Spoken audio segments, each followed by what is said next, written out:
Mesdames et messieurs, bienvenue à votre magazine Sous la Paillote sur C24+. Sous la Paillote, une émission de ceux-là qui aiment la République démocratique du Congo comme notre patrimoine commun. Si tu aimes la République démocratique du Congo, tu dois aimer l'émission Sous la Paillote. Aujourd'hui, sur ce plateau de C24+, je ne suis pas seul sur ce plateau.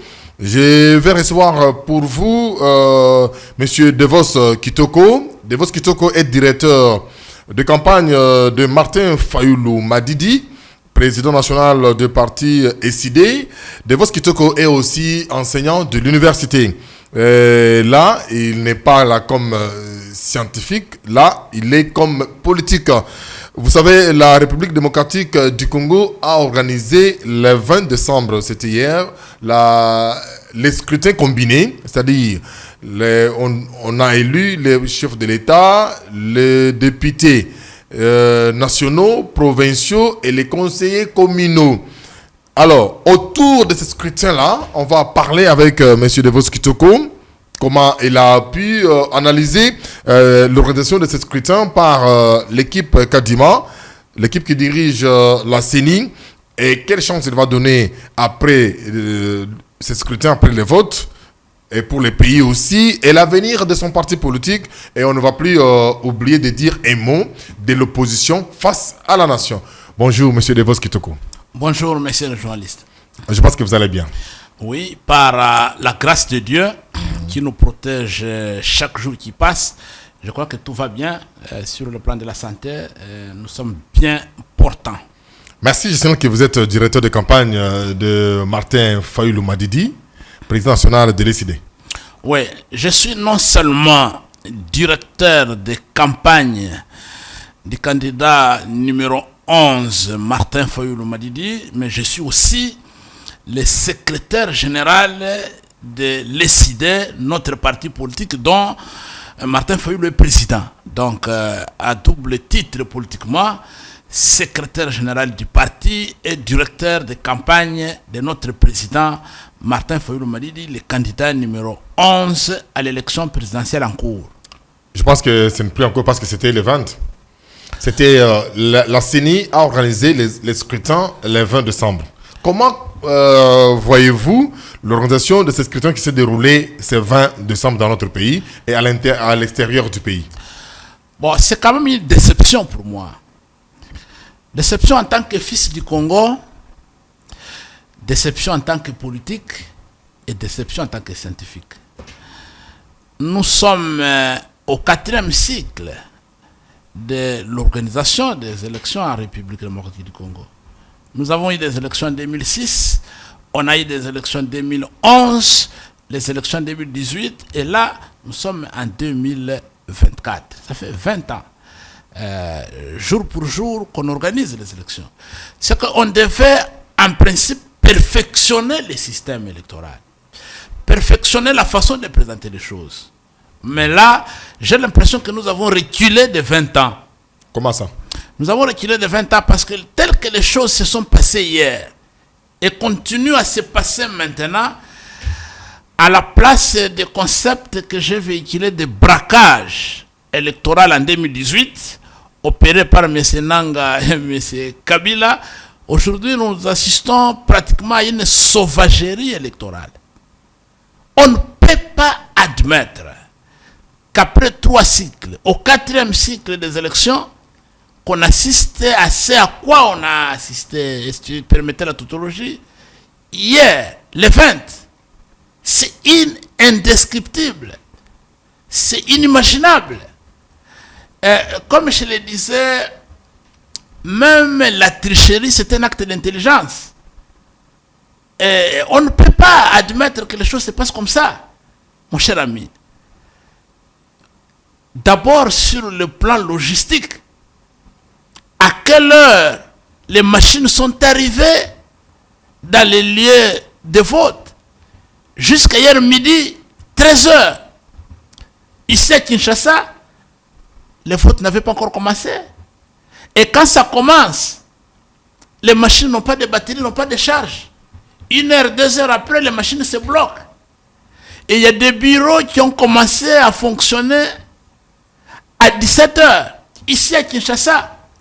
Mais à l'intérieur du pays, il y a des territoires entiers où le vote a commencé aujourd'hui, en violation de la loi électorale. Le vote se déroule un seul jour, qui a été fixé le 20.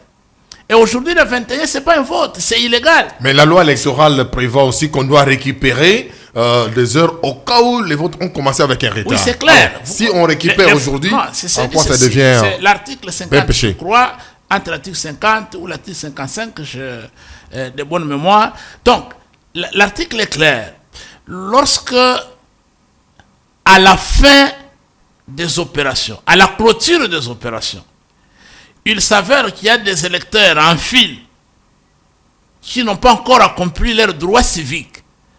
Ils ont un jeton et on récupère quelques heures.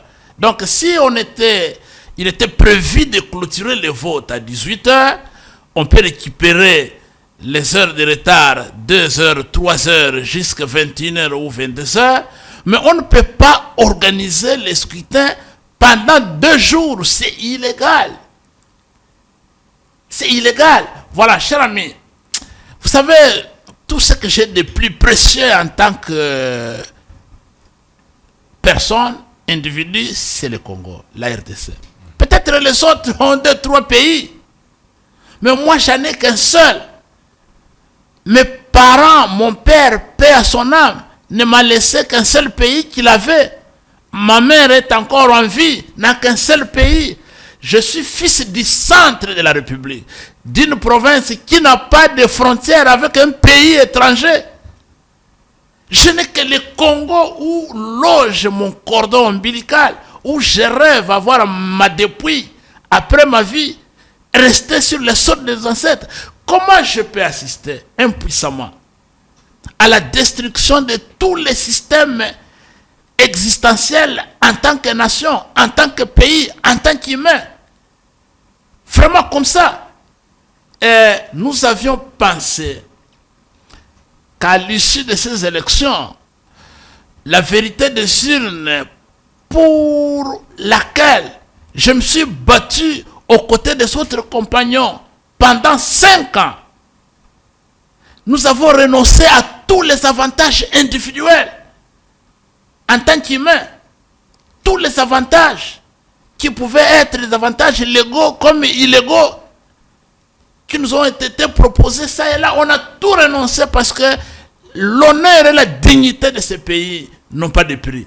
Mais voilà les spectacles que nos frères, je ne sais pas de nos frères parce que M. Denis Kadima c'est un frère, c'est un Congolais comme nous. M. Antoine Félix Tshilombo c'est un frère à moi de surcroît.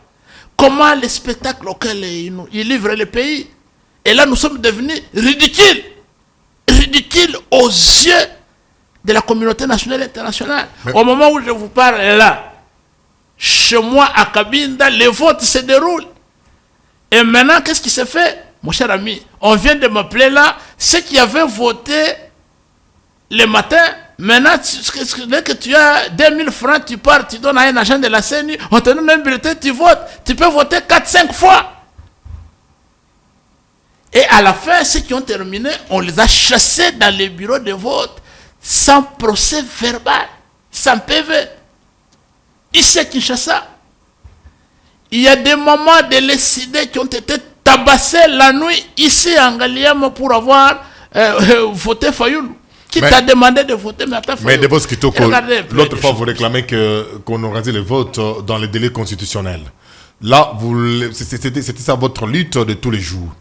C'est que l'équipe Kadima organise les élections dans les délais constitutionnels. Alors, si Kadima a tenu à organiser les élections dans les délais constitutionnels, à ne pas aussi oublier, il y a des intempéries, il y a aussi d'autres mécanismes qui peuvent faire que les élections commencent avec un retard. Et pour permettre à tout Congolais de pouvoir voter, on récupère des heures.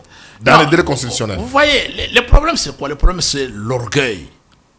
Le problème c'est le plein de soi.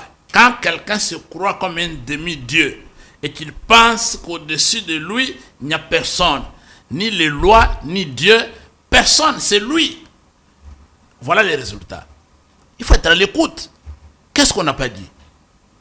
Qu'est-ce qui n'a pas été prévenu à Kadima par rapport à ces élections? Combien? Qu'est-ce qu'on n'a pas publié? Nous avons la COEL, la coordination des opérations électorales de la Mouka. Pratiquement en guerre contre Kadima, parce que nous lui disons des vérités, ça va vous rattraper, ça va vous rattraper.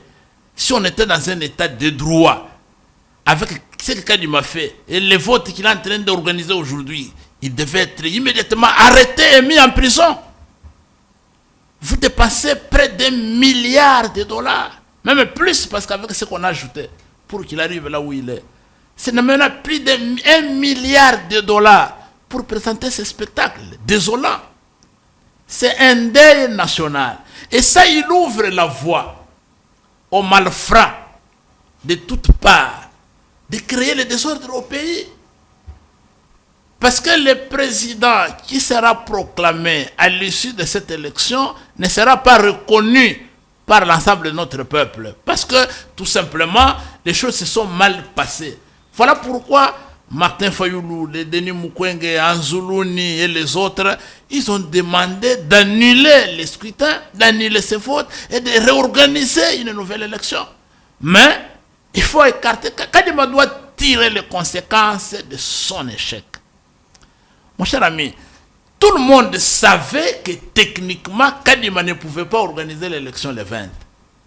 Et nous lui avons dit qu'il était temps de convoquer les parties prenantes, d'évaluer le processus électoral sans complaisance. Mais il vous a invité. Mais il n'a pas écouté. Kadima nous invitait à des réunions pour nous communiquer ce qu'il avait dans sa tête.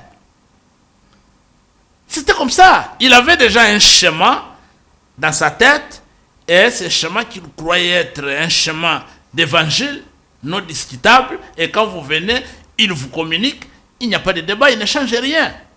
Vous avez vu comment la dernière rencontre à laquelle M. Chilombo a participé avec les autres candidats, Martin Fayoulou, ça s'est pris à lui. Donc, et les conséquences de son entêtement. Vous voyez, quand Jupiter veut vous ôter la vie, il dit sur votre cœur. Politiquement, quand vous allez vers la chute, vous vous comportez comme un boucher à l'émerie. Donc vous ne comprenez, tout est bouché, tu ne peux plus comprendre quoi que ce soit. Et regardez mon frère aujourd'hui. Aujourd'hui, ce qui se passe, les machines sont attrapées dans les maisons des particuliers. Les bulletins sont détenus par les acteurs de l'Union sacrée. La population est en train d'attraper les gens. Et regardez en Gaba les machines qu'on vient d'attraper. Et regardez ce qui se passe à Tchangou. Et regardez ce qui se passe. Aujourd'hui, vous votez Martin Fayoulou, c'est Félix qui sort. Vous votez Félix, c'est Katumbi qui sort. Non, là, il n'y a pas eu de preuves quand même. Comme Dima a dit, les serveurs ont été quand même biaisés quand même. On a pourquoi la tripoté les serveurs de la CENI. Non, ce n'est pas ça le problème. Le problème, c'est que Kadima n'a pas eu le temps de tester les machines, de configurer les choses correctement et de former les agents. Je suis allé dans un bureau de vote, moi-même qui vous parle. Je suis en train, j'ai présenté ma carte d'électeur. Dans mon bureau où j'ai voté à Kanlouka, j'ai présenté ma carte d'électeur. La dame était en train de chercher le nom et je vois quelqu'un qui me dit, prof, ne perds pas le temps, prends les bulletins, allez voter. Mais je vois d'abord voir mon nom sur le fichier électoral. Mais là, on vous a juste tout simplement donné des considérations. Non, c'est pas ça, non. Je suis citoyen congolais. Quelle a été votre réaction? Parce que là, la dame vous a dit... il faut chercher mon nom. Cherchez mon nom. Est-ce que je suis sur les fichiers? Est-ce que je suis sur les fichiers? Et c'était comme ça. Chaque député devait amener, s'il a Lukunga, il a ses 50 ou 100 électeurs. Il les amène à Lingwala dans les bus. Il vote. Après avoir voté, il les met dans le bus, il les amène à Kitambo, il vote. Donc, il sillonne avec ses 100 députés en train de voter partout. Avec des cartes de dérogation. Et tout le monde sait ça. Tout le monde sait ça. Mon cher ami, ce que les gens doivent retenir de Devos Kitoko en tant que directeur de campagne de Martin Fayoulou, même si la campagne électorale a pris fin. C'est qu'il n'y a pas eu élection, il y a eu une sauvagerie électorale. J'ai eu, vous savez, avant de venir à Kinshasa, j'ai d'abord été creuseur dans les mines de diamants, chez moi. Et j'ai vu que le comportement que les creuseurs affichent dans les mines, c'est ce comportement qui a été transféré dans les bureaux de vote. Vous voulez voter pour tel, vous ne votez pas pour mon candidat, j'étais juif. Alors, parlons de ces scrutins-là. C'était des scrutins combinés. On commençait par le candidat chef de l'État, député national, provincial et municipal. Vous-même, de décider, vous n'avez pas eu à aligner des gens à la députation nationale, provinciale et municipale. Comment vous vous êtes retrouvé devant oui, les restes des cases, j'ai voté les bulletins blancs. Mais est-ce que là, c'était un comportement civique? C'est un problème de conviction. Moi, je sais que mon parti a aligné les candidats présidents de la République. Je n'ai pas de député, je n'ai pas fait campagne pour tel ou tel autre député. Ça, c'est ma conviction. Ça, c'est mon choix. Ce n'est pas aussi un manque à gagner par rapport à cela, parce que là, vous n'avez pas fait des scrutins combinés comme a été organisé par la CENI. Ce n'est pas une obligation légale que vous devez voter partout, parce que l'abstention fait partie des modes aussi de démocratie. En démocratie, on reconnaît l'abstention. On peut ne pas voter. Chez nous, l'absence de vote n'est pas une infraction. Je votais mon candidat. Ailleurs où je n'avais pas de candidat, je votais blanc et on m'a sorti les bulletins. J'ai pris Martin Fayoulou, mon candidat, j'ai mis dans l'urne et puis ça me suffisait. Mon cher ami, il faut se ressaisir pour sauver le pays. Tout celui qui pense que cette fois-ci, il va faire le forcing et imposer aux Congolais une forfaiture, il est en train de livrer le pays aux malfrats qui veulent le balkaniser. Il est en train de livrer le pays aux... Comment ça? Oui, je parle bien des malfrats parce que tous ces aventuriers qui ont des groupes armés et qui font des déclarations contre la nation, ils n'attendent que le désordre à Kinshasa entre les principaux acteurs pour créer... vous savez, lorsque la légitimité s'effrite, lorsque la cohésion nationale est faible, les ennemis du pays en profitent. Ils font le recrutement parmi les mécontents. Vous savez que l'ennemi, l'ami de votre ennemi est automatiquement, par analogie, un ami. Donc, il faut éviter, avec la misère qu'on a vécue. Nous, on a fait campagne. Nous ne sommes pas comme les gens qui se sont limités dans les rues de Kinshasa ici. On a sillonné l'ensemble du pays avec Martin Fayoulou. On a vu la misère. Je suis arrivé dans ma ville natale, Kabinda. J'ai regardé les degrés de misère. J'étais avec Martin Fayoulou Madidi, avec toute la délégation. Même pour trouver un petit déjeuner, on n'en a pas trouvé. Mais ça aussi, c'est une interpellation de vous, les politiciens des poids. Donc, ça n'a rien à faire avec la CENI. Non, quand je vois le niveau de misère, le niveau de pauvreté, la paupérisation de ces peuples, peut-être nous sommes avec toi Kinshasa, en veste, cravate, et de belles montres, on est bien, mais allez dans des territoires. Allez dans les territoires, chers amis, voir comment nos amis, nos frères, nos sœurs souffrent. Je crois que nous avons le devoir patriotique de bien faire les choses. Nous avons le devoir moral de comprendre que nous tous ici, on va passer. Moi, j'ai 55 ans d'âge. Donc, j'ai déjà vécu plus que les années qui me restent sur la terre. Quel est l'intérêt que j'ai à détruire l'avenir de ceux qui ont encore 5 ans, 10 ans, 20 ans sur la terre et qui peuvent vivre au-delà des années que moi j'ai aujourd'hui? Pourquoi je dois détruire ce pays? Vous savez, aujourd'hui, les gens ne le savent pas. Les maisons que nous sommes en train d'acheter aujourd'hui, le morcellement des parcelles que nous faisons à Pigeon, à Rigini, à Lagombe, à Kitambo, ces maisons appartenaient à qui? Aux anciens des régimes passés. Ceux qui étaient avec Mobutu tout puissant, qui avaient ma campagne comme leur quartier de Bruxelles, comme leur quartier de Paris. Mais aujourd'hui, ils sont où? Certains sont décédés, les autres sont cloués par ce que nous appelons les maladies d'accompagnement. Ce sont des maladies incurables. Vous avez la prostate, vous avez l'hypertension, vous avez la diabète, vous avez ceci lié à l'âge. Et ils commencent à vendre les morceaux de leur parcelle pour se faire soigner. Ceux qui étaient avec Moussa Laurent Désiré Kabila, puis Joseph Kabila aujourd'hui, ils sont où? Qui pouvait penser que les hommes puissants que nous avons connus dans l'armée, dans les services de renseignement, pouvaient être en cavale, en train d'errer à travers l'Afrique et le monde? Les hommes puissants qui prenaient des baïonnettes, trouaient les pneus des autres. Mais ils sont où? C'est que les amis qui sont dans la jouissance avec M. Antoine Félix Tshilombo doivent savoir chaque chose a un temps et un début. Ce qui reste, c'est le Congo. C'est le Congo qui nous reste et qui va nous rester, qui va rester pour nos enfants. Mais ça, cette logique-là n'est pas aussi comprise de la même manière par vous, les opposants, parce que vous avez manqué avoir un candidat unique à ces élections qui sont déroulées le 20 décembre. Vous-même, au niveau de l'opposition, vous n'avez pas pu comprendre un peu cette logique que vous venez de dire, que vous avez que la RDC comme patrimoine, et vous ne vous êtes pas retrouvés autour d'une table pour vous choisir un candidat unique. Non, vous savez, il faut éviter de confondre les calculs politiciens et les sentiments patriotiques. Non, là, je parle de l'opposition congolaise. Les calculs politiciens des acteurs peuvent nous diviser. Mais la prise en compte de l'intérêt national, de la sauvegarde de la souveraineté de notre peuple, ne peut pas nous diviser. Je prends un cas. Nous pouvons aller à nous disperser.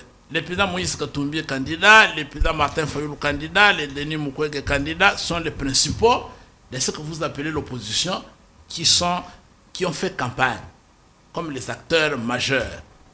Mais les trois là ont quand même en commun l'idée que le pouvoir vient du peuple.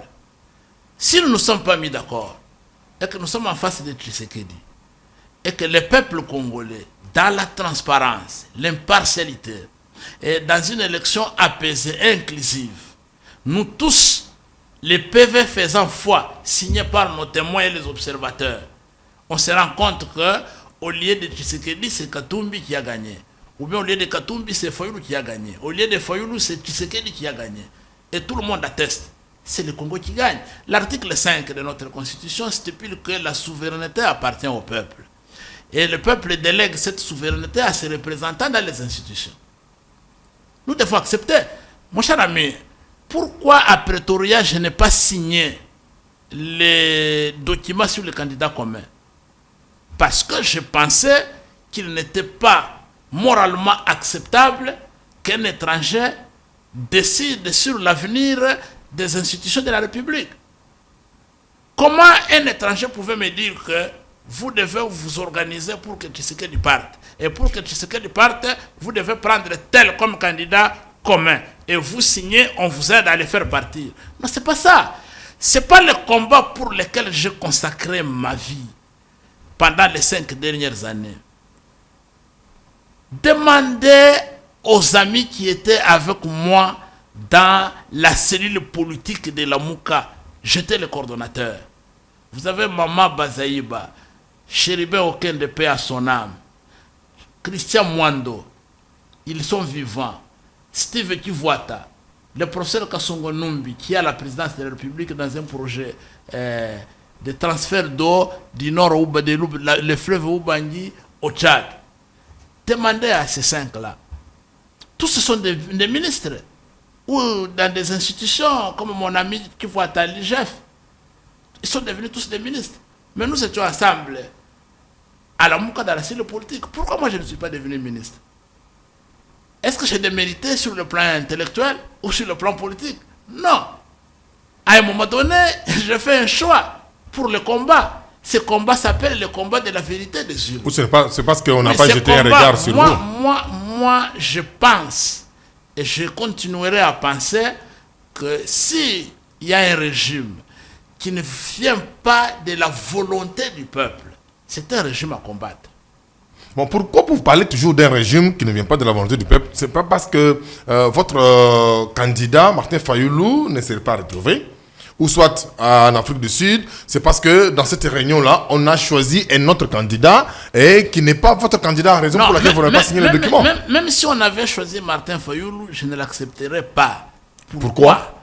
Parce que l'objectif principal dans un régime démocratique, c'est de permettre au peuple de se choisir librement ses dirigeants.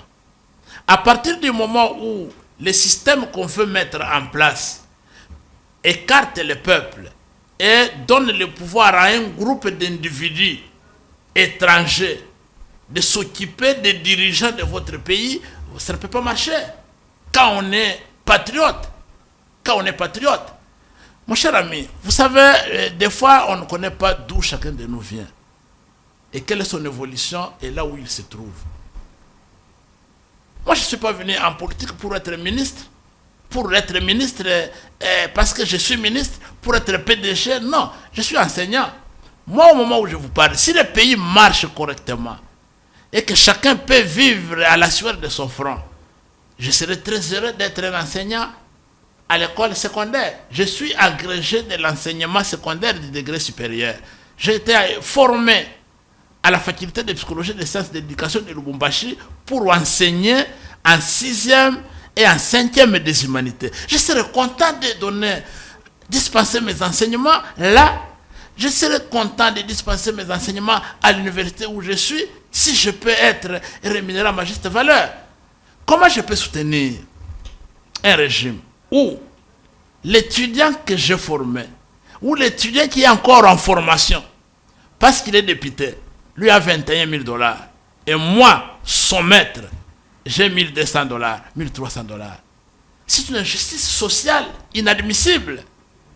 Vous comprenez? Donc, ce sont ces tares-là, ce sont ces injustices pour lesquelles nous sommes en politique. Comment vous pouvez retrouver qu'un huissier à la présidence est mieux payé qu'un professeur d'université? Un huissier à la présidence de la République. Comment ça peut se justifier comme ça? Comment les médecins peuvent se retrouver avec moins de 1 000 $ par mois alors que vous avez un monsieur député qui a 21 000? Vous avez tel, tout ça. Les gens sont en train de détourner, jouir l'argent du trésor public indûment alors que les compatriotes qui travaillent ne sont pas correctement payés. Voilà l'essence de notre combat. Et pour cela, au centre de nos préoccupations, le peuple congolais. Il faut donner la possibilité aux Congolais. Les Congolais nous connaissent. Les Congolais savent qui est capable de quoi, qui a fait quoi. Il ne faut pas qu'un groupe de gens se substitue aux Congolais pour dire, toi, tu sais, hier on disait Martin Fayoulou le Sénégalais. Et puis après, non, c'est Katumbi qui est Zambien. Après, demain, on dira que tel et tel. Et c'est pas sérieux tout ça. Les Congolaises et les Congolais, ils connaissent chacun de nous d'où il est venu. Qui est son père? Qui est sa mère? Il a fait quelle étude? Il est capable de quoi? Quelle est son histoire? Il avait déjà géré. Il a quel bilan? Et demain, les fautes et sanctions, ou les fautes et gratifications, qu'est-ce que nous faisons? Voilà, donc, c'est cette possibilité qu'on ne veut pas donner aux Congolais et aux Congolaises de se choisir. Et hier, pratiquement une sauvagerie électorale, c'est comme un banditisme électoral. Les gens sont venus avec leurs bulletins en poche, les machines chez eux à la maison, tout ça, et ils se sont comportés comme des bandits. Mais de votre que vous aimez une chose et son contraire. Je reprends d'abord votre réunion de l'Afrique du Sud où vous n'avez pas voulu signer les documents parce que c'était les étrangers qui décidaient sur le sort de notre pays. Mais pourquoi vous avez répondu à cette invitation-là? Qui vous avez invité à cette invitation-là? C'était les Congolais ou c'était les étrangers? Que vous avez répondu, vous savez, aujourd'hui, peut-être le débat n'est plus d'actualité parce que nous avons une mauvaise nouvelle. Au pays, c'est que une fois de plus, les Congolais sabotaient au moment où ils devaient faire son choix. Mais j'ai déjà dit sur plusieurs chaînes que nous avons reçu l'invitation pour aller discuter sur un sujet hautement technique et scientifique, les mécanismes de renforcement de la démocratie pendant la période électorale. Donc, comment renforcer la démocratie en RDC pendant cette période électorale. Moi, je suis politologue. Ah, je suis politologue avant tout. Je suis d'abord politologue. Et quand, en tant que politique, je suis invité à un sujet comme ça, je ne vois pas d'inconvénient. Mais nulle part, dans l'invitation qui nous a été adressée, il a été inscrit que vous allez choisir un candidat commun. C'est tombé comme un cheveu dans la soupe là-bas. Et j'ai commencé à voir des choses auxquelles je ne pouvais pas penser. Et je me suis très vite ressaisi. Je me suis rappelé de ma terre natale. Je me suis rappelé des rivières de mon village. Je me suis rappelé de tout ce que j'ai comme repère de Lumumba, de Kasavubu, de Simon Kimbangu, de tous ceux qui ont versé leur sang pour que les Congolaises et les Congolais soient dignes. Que nous ayons un Congo libre, un Congo fort, un Congo digne et prospère. Je me suis dit, il y a des choses que je peux faire, il y a des choses que je ne peux pas faire, même au prix de ma vie. Donc, j'ai pris ma décision et je n'ai pas signé. Donc, mon cher ami, ça c'était une parenthèse. Mais l'actualité aujourd'hui, c'est la sauvagerie à laquelle on assiste. Vous ne voulez pas rester plongé toujours dans votre vérité des urnes, au moment où vous avez commencé ça, au début de ce mandat, qui vient de se terminer de Félix Tshisekedi, et les autres qui étaient avec vous, ils ont compris la chose autrement, ils sont allés adhérer au pouvoir, mais vous allez, avec ce que vous venez de dire, vous allez rester toujours dans votre slogan de tous les jours, vérité des urnes, et ça ne va plus vous faire avancer. Vous savez, les Sud-Africains ne seraient jamais en liberté et n'auraient jamais leur pays à main s'ils s'étaient fatigués pendant les années de lutte contre l'apartheid. Je crois que nous n'allons pas nous fatiguer. Le combat pour la vérité des urnes, c'est un combat de dignité. C'est un combat de fierté pour une nation. C'est un combat pour la souveraineté du peuple congolais. C'est un combat sans délai. Il faut gagner ce combat. Si nous ne l'avons pas gagné aujourd'hui, nous allons le gagner demain ou après-demain. Il faut se battre pour que les Congolaises et les Congolais arrivent à décider sur leur sort, arrivent à se déterminer qui doit gouverner, en fonction de quoi il doit continuer à gouverner ou en fonction par rapport à quoi nous devons l'arrêter. Donc, on ne peut pas abandonner ce combat. On ne peut pas abandonner ce combat parce qu'on a faim, parce qu'on est fatigué. Non, on va continuer ce combat. Et aujourd'hui, je suis encore renforcé davantage parce que je me suis vu ridicule, diminué, tout petit, dans mon pays, avec tout ce que j'ai mené comme campagne. Une campagne électorale sobre mais efficace, où j'ai vu à Kisangani, à Buta, à Isiro, à Bunya, à Beni, à Butembo, à Goma, Bukavu, Uvira et Kalemi, partout. Je vois encore avant-hier ce que j'ai vécu à Kabinda. La nuit, les gens sont restés. On revenait de Lodja. Les gens sont restés la nuit jusqu'à 19h, 20h dans une ville sans électricité en train de nous attendre. Et les gens avaient l'espoir que cette fois-ci, nous avons une voix qui est notre arme pour déterminer demain quel est l'homme qui va gouverner, quelle est cette femme qui va gouverner le pays. Et je vois tout cela brisé en une journée et remis en cause avec une arrogance déconcertante. Comme ça, des frères et sœurs avec qui on s'est battu dans ce pays pour que nous ayons un état de droit. Ils font fi donc ils se comportent comme des bandits sans foi ni loi. Ils n'ont pitié de personne, ni de la population, ni de la communauté internationale, même pas de la dignité de notre pays. C'est le pouvoir pour le pouvoir. Et on peut accepter ça? Je crois que non, mon cher ami. Tous ceux qui vivent dans ce monde ne sont pas ministres, PDG ou autres. Nous allons continuer la vie, mais la vie de combat pour restaurer la dignité, la grandeur de ce peuple. On ne va pas abandonner. Devos Kitoko, quand même, il y a eu les élections le 20 décembre. Il y a eu quand même des résultats qui continuent à être affichés. Même au niveau de diaspora, les gens ont voté. Et à l'intérieur, les gens ont voté. Supposons qu'on publie les résultats et c'est un autre candidat qui n'est pas votre candidat qui passe. Bon, je crois qu'il faut qu'on se comprenne. Les combats pour lesquels nous avons consacré notre vie, ce n'était pas un combat d'imposer une nouvelle dictature de Martin Fayulu, non. C'est le combat pour la souveraineté de notre peuple. C'est le combat pour rendre la voix au peuple congolais. C'est le combat pour que les choix des Congolais soient respectés. Si à travers ce vote d'hier, les choses s'étaient passées dans les normes de transparence, dans les normes d'impartialité et avec un caractère apaisé, et que Martin Fayulu, sur base des PV établis par les témoins, les observateurs, a perdu, je serai le premier à prendre mon téléphone et d'appeler les gagnants, les féliciter, parce que j'ai les numéros de téléphone de tous les candidats, y compris celui de Félix. Je pouvais prendre mon téléphone, l'appeler grand frère. Tous ce sont mes grands frères. Grand frère, félicitations. Cette fois-ci, vous avez gagné. Et je vais vous accompagner en tant qu'opposant de manière républicaine. Parce que je suis de l'opposition, je ne peux pas renier.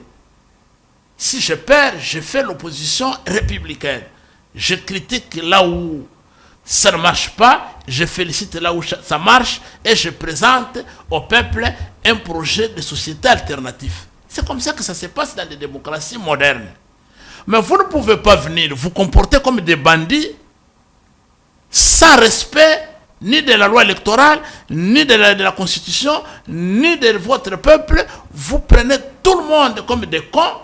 Et là, si vous êtes dans les bureaux de vote, vous voyez les gens qui sont là-bas sans formation, ni éducation, en train de gifler même les mamans. Je vous ai dit qu'en Galiema ici, une maman a été giflée parce qu'il a voté Fayulu. Qui t'a demandé de venir voter Fayulu ici? Donc ces bureaux-là, si tu ne votes pas Fachi, donc tu ne peux pas voter.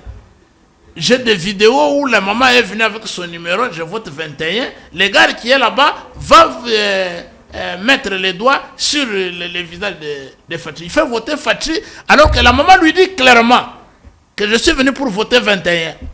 Tout ça c'est quoi? C'est sale, cher ami. On ne peut pas admettre ça. Et le combat que nous menons derrière le commandant du peuple Martin Fayulu, c'est pour restaurer la dignité, la grandeur et la fierté de notre peuple et de notre pays.